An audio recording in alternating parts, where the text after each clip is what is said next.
Hello again, Andy with HandyANdy Handyman. Welcome back to another project run through. And we're out today on something we see a lot actually. So this is a homeowner who's been fixing up his house in the Woodstock area, and they hired somebody to come in here and paint and do some stuff, and you'll be able to see the condition of it. They started and they just walked away. And you'd be amazed at how many times companies or smaller guys will start projects like this and they'll get the deposit and they just walk away, or they go to jail, or whatever happens to them. It's a rough business. We've been out here, my brother and I, for 25 years doing this stuff. We've got master carpenters on staff. I can't think we've ever walked away from a project. We walked away from some customers after we finished, or maybe we didn't return some phone calls. That's the biggest complaint you'll get with us. Getting us on the phone is difficult. We're busy. It's my brother and I, about 15 guys running all over Atlanta doing this stuff. We've been out here for 25 years. You're good to us, we're good to you. If you want to screen out contractors, only deal with contractors that accept credit cards. They've got a business location, they've got a website, they've got a decent business card, and they've been in business at least 3 to 5 years. That'll weed out a lot of stuff. On this one, this is an out-of-state owner, so the video will help him. We video a lot of the stuff, especially where there's carpentry repairs. So this is a house where most contractors come out here. This siding is LP siding. People think it's a defective siding. It's not. It's just the maintenance. You don't have to come in here and replace all this siding. It would be better to have hardy plank siding, real hardy plank, not to be confused with Nietzsche or some of the knockoffs that cheaper contractors are selling. You've got to look at the materials being used on your houses. So here, his siding is in decent enough shape. The chimney is the exception to that. All the chimney siding needs to be replaced. He's got some rotted trim at the right upper 5/4 board. We'll replace that whole piece. Any trim that we replace on a house, we back prime it and seal everything on all edges. That stuff's guaranteed for life in terms of the workmanship. If it rots out again, we'll replace it for free. It's been that way for 25 years. Just be patient with us. That's our one caveat. You got to be patient, okay? So in this house, most of his siding, if you have manufactured siding like LP, Masonite, Georgia Pacific, you can see the obvious rot when you're looking at the bottom edges. See the thickness and how thick it changes as you move across the board. So some of this is runoff. Some of this is where the roof is hitting either side of the chimney. It was never flashed properly. You can see the black lines here in the joints. It was never caulked. The last painters who did it either used cheap caulk or it was never caulked at all. They seal it with paint. So those black lines are going to cost you money. Most of his siding, we skip to the front here, he's got a little bit of thickness in this. If he hand paints the house this time and does 2 coats on the trim, 1 coat on the siding, same color if he's going to go with this blue. If you're doing a color change, it's always 2 coats. But if you hand paint it versus spray painting it, he'll be able to salvage his siding. Otherwise, in about 3 to 5 years, he'll be replacing all of this siding. He's just at that point in it. The chimney is shot, so all this will be replaced. This is grained and beaded, is what we call this. The bead refers to the little groove in the siding that you'll see as we get up close on it. At either side of the door, there's 4 rows here, 4 rows, and 4 rows all the way across. These smaller pieces will be replaced. And then for some reason, whoever trimmed out these garage door openings, they used OSB, which is cardboard. You never use that on the outside of your house. So on both garage doors, you can see how it's swelled down here, and they've been scruffing it, but this is actually cardboard. It amazes me what people do. On the door itself, we can replace and repair the frame on the left and right side, as well as the brick mold here. And then on the left garage door, it's the same thing. Those 5-foot sections of 1x8 will replace those and repair it. Most of his trim is in good shape, which is good. It's amazing that his siding is even as good a shape as it is because they never caulk the nail heads. So we hand paint a house, we hand caulk every one of these nail heads. It's a booger, and you're paying for that in the cost. It's much more expensive to hand paint than it is to spray paint it.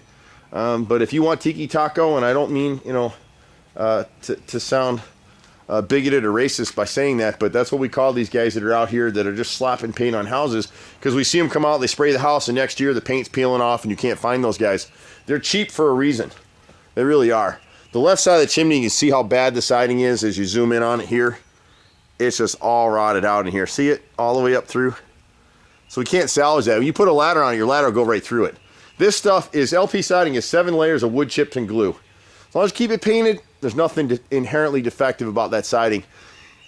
From about below this window to slightly above it, you'll see the thickness as I go up through here. Those rows need to be replaced. The rest of it, as long as he hand paints it, he'll be fine. We'll come back here on the deck. This deck is old growth wood. I wouldn't replace any of this. The railing does not meet today's code, but he's got family living here. Just clean this up, scrape it, paint it, and you're good to go. The inside porch, we'll give him a price to clean that up and paint it as well. He's got a piece of quarter mold right here that the dog got to. We can replace that. His siding above the roof line on this side is good. The left side is not. It'll need to be replaced. His roof's in pretty good shape. Most of this, all the siding back here is good. So he's in great shape in terms of siding. He's got some repairs to make on the front and the back. We're gonna go backwards here to kind of show it. It's amazing the stuff we see out here. We like to use a video to give you an idea of what we're talking about in terms of repairs, especially for owners that are out of town. We do a lot of work for realtors, tons of inspection repairs. See how tight this siding is back here? This stuff is all good. When you get to the left rear dormer, you can see where they should have had 1.5 to 2 inches of clearance from that roof. They may have overlaid this, so now all the siding is rotted in this corner. The first 10 rows from here up, and then we'll cut off this upper edge up in the corner. You can't see so well with the camera. We'll cut that so he's got an 1.5 clearance. The gutters haven't been cleaned in years. We'll go ahead and clean those out for him. On the right side of the house, you got the bottom 2 rows, and most of this stuff looks pretty good. It's starting to go bad in the joint, so if he's able to hand paint this, hand painting is a little salvage this siding, because when they spray and they come across the tops, it looks like they're covering right here. And there's guys out here that argue that spraying is a superior product. It's not. I own a lot of houses. It's a lot easier to spray paint these houses. If it was a better product, I'd be doing it on my own houses. Hand painting is the way to go, because your brush under here with a good paint like we use, Sherwin-Williams Duration, you're going to get up underneath this edge. It's going to seal it. It's going to seal this joint, keep it from expanding any further. Most of his siding on this side is good. All of these rows in here are just starting to thicken. If we can hand paint them, he'll save it. But once you get above this window, it's like rows 18 to 23 in this area right here. See the thickness? See right here? See that dark black?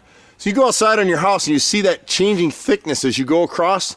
If you can see 7 lines of degradation or separation at the bottom edge of the siding, it lets you know your siding is shot. And he's got that from about row 18 to like 23 or something in this corner right here. Trim is good. He's got a torn ridge shingle up on the right side up here. Can't see it at this angle. We need to trim these tree limbs away. You want to keep 3 foot clear from your house all the way around. When it's vegetation like this or tree limbs that are actually slapping against his new roof, you'd cut that back before it gets expensive for him. The good thing with us is we won't sell you anything you don't need. We're not interested, and people keep coming back to us time and time again. You can see where this guy walked away from here. He was priming over it, probably to do a color change, I'm guessing. I'm not really sure. In one of these ridges up here, actually the fascia board right here, you're gonna see where the woodpeckers are getting up in here. And so we need to make a repair across this edge. You can see the black hole up under there. There you go, see it right there? Camera's having a hard time focusing. Sorry, there it is. Sorry about that. We'll try to get in where I can. The gutter's pulling away from the house right here, so we can just re-secure that. And then this little triangle above right here is what we call a dog ear. They use 3 pieces to make this. It's rotted out, so we'll actually come back with a back primed and sealed 1x12 and make that one piece so it won't rot out again. Same thing on the front here. Now he's got a little bit of rot. You can see here in this bottom front corner. The rest of the siding is in decent enough shape. Just these bottom 1, 2, 3, 4, 5, bottom 5 rows underneath this front need to be replaced as well. And some of them, when you start to push in on them, you'll see there's more rot. But again, this is mostly because of caulking. What's been happening here is since this gutter fell away, it hits the valley and the water has been pouring off at this side in heavy rains. This again is old growth wood. We wouldn't replace this stuff, even though the owner said that he wanted to. We can scrape this stuff down and restain it, and you'll be good as good. Again, why they started painting here, I guess the homeowner may have done that. I'm not really sure. But you name it, we pretty well do it. We've been doing it for a lot of years here in Metro Atlanta. I'm Andy. I'm a 4th generation contractor. Been doing this stuff. God, I've been on jobs since I was 5 years old. It's hard to believe, and I'm not going to tell you how old I am now. But I started this company in Atlanta about 25 years ago. My brother and I do a little bit of everything. I still show up on some of these jobs and work some. It's in my blood. Finding good contractors is really hard to do in Atlanta or anywhere. We get calls from all over the country on these things that we do. It's just amazing to me. And you can be patient. We're good people to know. You can use your credit card if you're listing a house for sale. We're doing some interesting things. We have a kind of a finance program that's able to do that. But this house, fortunately, we can turn this right around for him in about a week's time, and he'll be good for another 10, 15 years on it. Be patient. You can catch us 770-912-2829 or find us on the web at handyandyfixit.xyz. I'm Andy. See you at the next house. Bye for now.